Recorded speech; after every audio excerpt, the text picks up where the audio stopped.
Back in December 2025, the city of Williamsburg released their financial report for the fiscal year 2025. Now that extended from the middle of 2024 into the middle of 2025. So there's a little bit of a lag there in terms of putting the whole report together, finalizing the data, so on and so forth.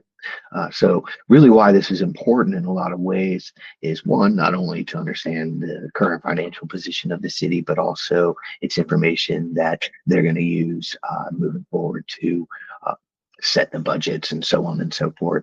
So one of our most frequent contributors, Dr. Bob Wilson, wrote a piece last week that we published. He dives into the report, and as he mentions, it's several hundred pages long, lots of detail in there, but he did pull out a couple of little things that he thought were interesting. Now, what you're seeing here on the chart, that's some information provided by the city, and ultimately what's being shown here is how real estate taxes, revenue from those have gone up. That's red, versus blue, which is different types of room and meal taxes.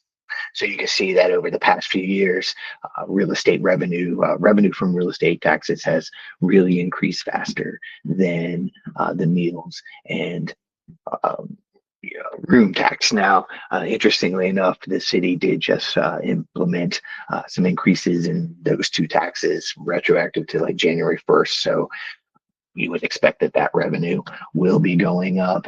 And Bob points out that the 250th is coming up, which should also give a boost to spending. So some of what he's talking about here may be kicked down the road because of a few of these moves, but ultimately he points out a couple interesting facts.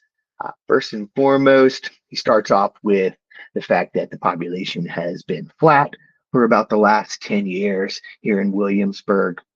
And what that's done is put a lot of burden on current taxpayers. So, for example, the per capita spending over the last few years from 2020 to 2025 has more than doubled. So it's gone from an average of $2,900 or so to over $4,800 now, increase of 64%. He also points out that the revenues overall, because of some of this, are growing faster than the overall population growth. So the question is, what's driving some of that? He points to capital projects that are being funded by debt, things like the police station, the fire station, planning on things like the library down the future. So the total primary debt that he points out has increased from 21 million in 2020 to 49.2 million in 2025. That's also a big increase. So that's a $1,300 per capita back in 2020 we're spending on capital projects, and now 2025 that number's gone up to more than $3,200.